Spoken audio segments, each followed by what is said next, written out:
गोली मारने वाले का अब्दुल राशिद, जिसको माफी जिसके लिए सीना खोल के खड़े हुए थे, उनका नाम था, एक हमारे देश में चूतिया आया था ब्रिटिश एजेंट, उसका नाम था महात्मा गांधी।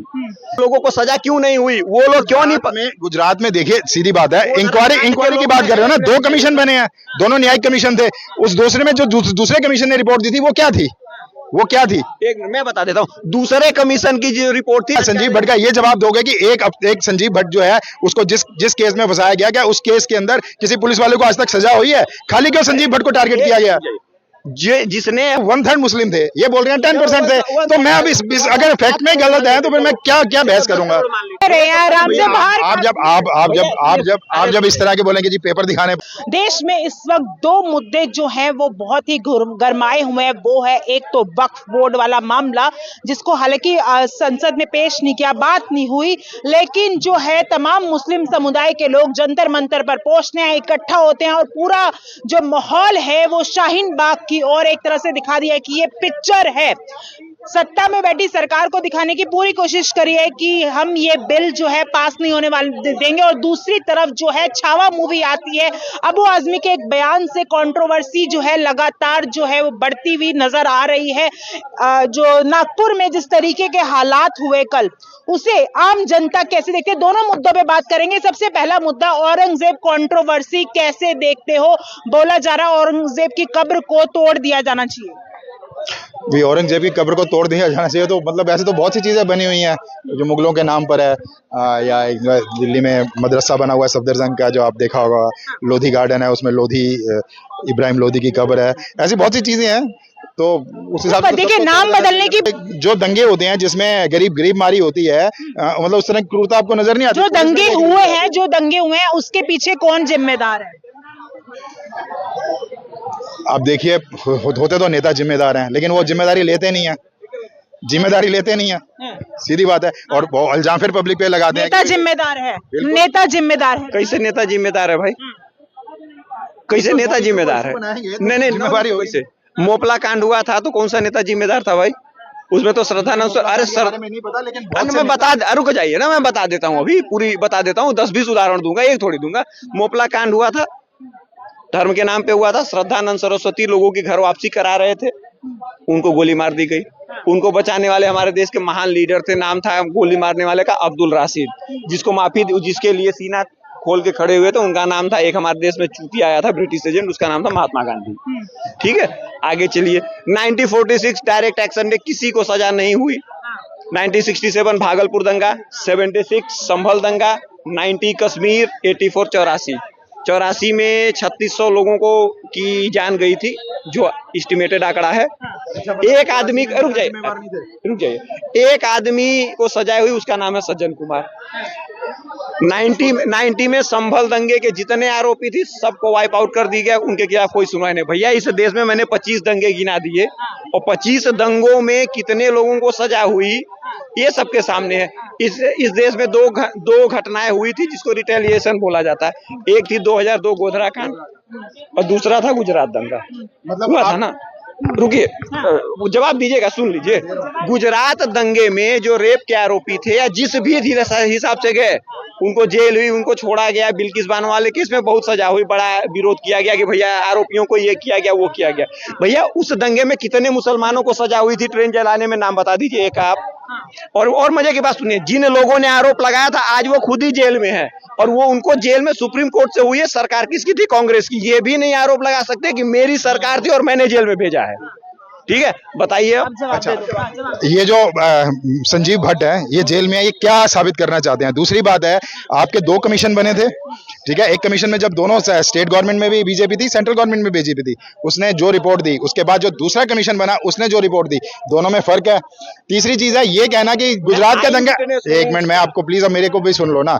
ये कहना कि गुजरात का दंगे के पीछे नेता लोग नहीं थे, ये अपने आप में कितना बड़ा झूठा बयान है। गुजरात दंगों के पीछे सबसे बड़े नेता लोग थे। छोड़ो, अभी का दंगे की बात करो, अभी लेटेस्ट दंगे की बात करो जो कल महाराष्ट्र में जो कुछ हो रहा है, जो बिल्कुल साफ है। अगर आप इस तरह के बयान दोगे, हम 5 हमारे 25, हम 5 हमारे 25, और ये तो भाई नेचुरल, मतलब जो रिटेलिएशन है, जो नेचुरल, मतलब इस तरह के बयान दोगे तो क्या मतलब और दूसरी बात है, आप दंगे करते हो, आप उस दंगे को भड़का रहे हो, आप टाइम से मिलिट्री वहां नहीं भेज रहे हो, उसके बाद आप जो मर्जी बहाने मारते हो। भैया 25 दंगों में एक दंगों का उदाहरण नहीं मिला, क्या हुआ भैया? उदाहरण नहीं है तो मैं इसको क्या बोलूंगा? अगर आप ये बोलो ये उदाहरण नहीं है तो फिर ठीक है, फिर आप अपनी तरह से बहस। एक मिनट रुकिए, आप बता दीजिए कि भैया गुजरात दंगे में जो गोधरा कांड हुआ उसके लोगों को सजा क्यों नहीं हुई? वो लोग क्यों नहीं? गुजरात में देखिए सीधी बात है, इंक्वायरी की बात कर रहे हो ना, 2 कमीशन बने हैं, दोनों न्यायिक कमीशन थे। उस दूसरे में जो दूसरे कमीशन ने रिपोर्ट दी थी वो क्या थी? एक मैं बता देता हूँ, दूसरे कमीशन की जो रिपोर्ट थी नानावटी जिसको बोला जाता है, पहला कमीशन था। सुन लीजिए, नानावटी और दूसरे कमीशन की जो रिपोर्ट थी जो लालू मुखर्जी वाला जो लालू यादव ने सबमिट की थी, उसी के भरोसे तो मोदी जी छूटे हैं। वही आईपीएस भट्ट लिखता है कि मैं अमित, मेरा इनका नाम, मैं सर से 4:30 बजे मिला था, ठीक है, पता लगता 4:30 बजे ये तो अपने ऑफिस में बैठे हुए थे, मैं ये प्रूफ लेके आ गया, मैं झूठा साबित हो गया। मतलब मैं रिपोर्ट लिख, डिस्टर्ब नहीं, मैंने पढ़ी है सर, मैं आईपीएस अधिकारी हूँ, मैं रिपोर्ट लिखता हूँ कि ये आदमी शाम के 7 बजे आपका कैमरा चुरा के भाग गया, ठीक है, जांच होती है, ठीक है, सब कुछ चल रहा है। बाद में ये आते हैं, नहीं रुक जाइए, ये बाद में आते हैं अपना प्रूफ लेके कि सर मैं तो 7 बजे आईसीआईसी बैंक के ऑफिस में बैठा हुआ था वीडियो रिकॉर्डिंग के साथ। अब ये बताइए कि झूठा कौन हुआ? विपक्षी दल के नेता। रुके, एक आईपीएस, एक सुनिए, एक अरे नहीं, ये जवाब तो ले लीजिए। देखिए इसको ना हम बड़े रूप में देखेंगे कि भाई गोधरा कांड का रीजन क्या था, गोधरा की ट्रेन कैसे जली, इसके ऊपर इंक्वायरी हुई है ना। अब इसके पीछे ये बोले जी नहीं मोदी जी इधर ऑफिस में बैठे थे, ये इधर, ये बहुत ही माइनर बहुत ही माइनर। सर आप संजीव भट्ट का ये जवाब दोगे कि एक संजीव भट्ट जो है उसको जिस केस में फंसाया गया, क्या उस केस के अंदर किसी पुलिस वाले को आज तक सजा हुई है? खाली क्यों संजीव भट्ट को टारगेट किया गया?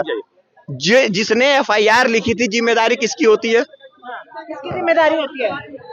मैं ये पूछ रहा हूँ कि संजीव नहीं हाँ क्यों जवाब दूं? मैं भी तो ये सवाल कर रहा हूँ कि भाई जिस केस के अंदर, जिस तरह के केस के अंदर संजीव भट्ट को सजा दी गई है, क्या किसी और पुलिस वाले को इस केस की ऐसे केस के अंदर दी गई है सजा? 3 लोग आरोपी हैं उसमें, संजीव भट्ट के साथ 3 लोग आरोपी हैं, जिन लोगों ने उस केस को स्टडी किया, जिन्होंने रिपोर्ट लिखी, जिन्होंने रिपोर्ट में जो टाइमिंग डाली वो टाइमिंग पूरी गलत पाई गई, क्योंकि नरेंद्र मोदी उस टाइम नरेंद्र मोदी मुख्यमंत्री थे। मोदी जी नरेंद्र मोदी से रिलेटेड नहीं है जिसमें सजा दी गई है। उसमें एक जिसको गिरफ्तार किया गया था, जिस इंसान को गिरफ्तार किया गया था, उसको बाद में छोड़ा गया और वो घर जाके उसकी डेथ हो गई। वो ये ब्लेम लगाया गया कि ये डेथ जो है इसके लिए आपने हरास किया था, उसने क्या नाम है मारा था या क्या किया था। हरेन पांड्या का केस नहीं है, हरेन पांड्या का केस नहीं था। आईपीएस संजीव भट्ट को जिस केस में फंसाया गया, मैं उसकी बात कर रहा हूँ। उस केस के अंदर के आज तक किसी भी पुलिस वाले को सजा देख लो, बात करो, मुद्दे पे आ जाओ। जो कल जो हिंसा हुई है उसका जिम्मेदार कौन है? भैया इस देश में मैं मोदी की लाश फूंकू महंगाई के नाम पे, ठीक है, पुतला जलाऊं, मोदी का जलाऊं, योगी का जलाऊं, इंदिरा गांधी का जलाऊं, जवाहरलाल नेहरू, किसी का जलाऊं, मुझे आजादी है कि नहीं है ना? देख लो फिर जला के, ठीक है। एक बार जो है इनका क्या बोलते हैं, औरंगजेब का जो जलाया गया है उसका एक ही रीजन है जो हमें पिछले 70 नहीं 100 सालों से बेवकूफ बनाएगा। 90 साल हो गए, मतलब 95 तो 100 मान लीजिए। 1930 का जो 31 का सेंसेक्स है उसमें टोटल भारत की आबादी थी 33 करोड़। कितनी थी? 33 करोड़ में तकरीबन 3 करोड़ 75 लाख मुसलमान थे। ध्यान से सुनिएगा, डाटा चेक कर लीजिए, मोबाइल आपके हाथ में है। 102 अभी कल परसों ही बात कर रहे थे ना, मैंने इसके बारे में बता रहा हूँ। 102 इलेक्शन, मतलब 102 कैंडिडेट्स चुने जाते हैं थे बिफोर इंडिपेंडेंस नेशनल असेंबली के लिए, जिनका डायरेक्ट इलेक्शन होता था। उसमें 30 मुस्लिम रिजर्व के लिए रिजर्व थी, तो उसके हिसाब से 1/3 पॉपुलेशन जो इंडिया की थी वो मुस्लिम थी, जिसमें पाकिस्तान भी बन गया, जिसमें बांग्लादेश भी बना। अब रुक जाइए, 30 करोड़ का 1/3 कितना होता है? 33 करोड़ का बोल रहे हैं, 3.5 करोड़, तो 10% बोल रहे हैं। 10% से ज्यादा आज भी है। एक आगे ना वहीं पे उनकी आबादी आज कितनी है? अगर ये फैक्ट्री झूठ होंगे तो मैं क्या बात करूंगा। आप 33 करोड़ बोल रहे हो, देश की आबादी थी 1931 में, उसमें मैं बोल रहा हूँ 1/3 मुस्लिम थे, ये बोल रहे हैं 10% थे। तो मैं अब इस अगर फैक्ट में गलत है तो फिर मैं क्या बहस करूंगा। 10 करोड़ मान लिया, चलो आपकी बात के लिए 10 करोड़ की आबादी आज कितनी है बताइए ना। ओवरऑल आबादी कितनी है आज? 140 करोड़ है। नहीं, गलत बात कर रहे हैं ना।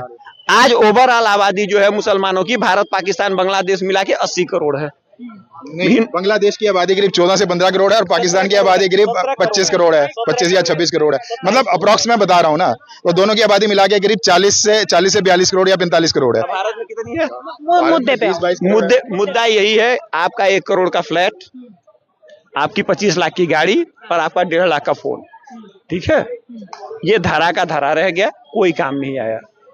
आपको बचाने आपका कुल, आपकी जाति, आपका वर्ण, आपके घर के लोग आएंगे। अगर आपके घर में, आपके कुल में, आपके वर्ण में ये क्षमता है तो आप बचेंगे, अदरवाइज जैसे पीट रहे हैं वैसे पीटेंगे। तो वही पुलिस सुनिए, पुलिस जो है, अरे सुन तो लीजिए, पुलिस आएगी, आप मर जाएंगे, पोस्टमार्टम करेगी, ले जाके दफना देगी। गलती से अगर आपके घर में कोई जिंदा बच गया, आपका चाचा भतीजा, तो आपकी लाश को भी पूछ लिया जाएगा। अगर सिंगल चाइल्ड है तो ऐसे ही मर जाएंगे, कोई प्रॉपर्टी पे कब्जा कर लेगा। यही हमारे देश में 70 साल से हो रहा है। उसके लिए इसका केवल एक ही सलूशन, अगर आपको कोई मारने आ रहा है तो आप इतने तैयार रहिए कि आप उससे लड़ सके, एकदम सिविल वार की तरह, अदरवाइज कोई चांस नहीं है। अरे सर, प्रोटेस्ट कर रहे थे, फिर उसके बाद जो माहौल है बिगड़ा, पूरा एक तरीके से माहौल बिगड़ा। और बोला जा रहा है सुनिए तो, अरे वो सजा, वो दंगा करेंगे, वो आपको मारेंगे, आपको लूटेंगे, उसके बाद जाके 10 साल के बाद सरकार आएगी, केस खत्म कर देंगे। उनको तो पता है ना हमें क्या करना है, आपको नहीं पता है, आप मूर्ख है, तो उसकी जिम्मेदारी मेरी नहीं है ना भैया। एक केस में उनको सजा हुई नहीं हुई, इसीलिए नहीं होती है क्योंकि वो माइनॉरिटी में नहीं है, वो मेजोरिटी में है और एक टाइम वोट करते हैं। भैया सीधा दंगा 90 में इतने कश्मीरी पंडित मारे गए, कुछ हुआ नहीं हुआ। अरे छोड़िए, संभल में 90 में सारा केस वापस कराया कि नहीं कराया मुलायम सिंह? नहीं, उस समय नहीं, जहाँ भी मेजोरिटी माइनॉरिटी, किसी का ले लीजिए, किसी का एक उदाहरण दे दीजिए। कौन मरे हैं? जहाँ पे माइनॉरिटी है वो मरी है ना। कश्मीर के केस में अगर हिंदुओं की बात की जाती है तो कश्मीर में हिंदू माइनॉरिटी में है, तो उन्हीं के ऊपर जुल्म हुए ना, हुए। मैं तो बोल रहा हूँ ना, माइनॉरिटी के ऊपर जुल्म हो रहा है, माइनॉरिटी के ऊपर जुल्म हो रहा है। एक चीज कंफर्म, संभल में माइनॉरिटी में, मेजोरिटी में मुसलमान थे, उन पे हिंदुओं पे जुल्म हुआ कि नहीं हुआ? उत्तर प्रदेश में तो नहीं है ना, उत्तर प्रदेश में मेजोरिटी में हिंदू की बात। तो संभल उत्तर प्रदेश में चारों ओर कौन है? अगर संभल में आप मतलब सरकार जो किसको नियुक्त कर रही है, संभल में अगर एक मोहल्ले में या एक डिस्ट्रिक्ट में या एक शहर के अंदर ज्यादा मुसलमान है तो कवर किससे है? वो उसके चारों ओर कौन है?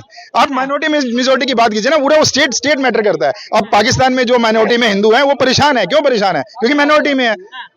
और इसी तरह से हिंदुस्तान में भी मुसलमान परेशान, तो उसी तरह से भाई भारत क्यों अच्छा है?